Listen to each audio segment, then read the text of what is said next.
ஆங்கார ரூபம் கொண்டு கண் கொண்டு பார்த்தா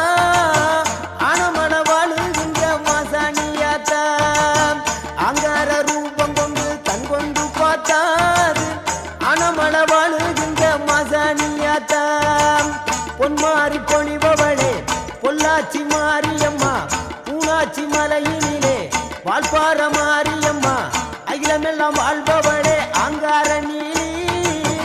ஆனமல வாழுகின்ற மாசாணி தாயி அகிலமெல்லாம் வாழ்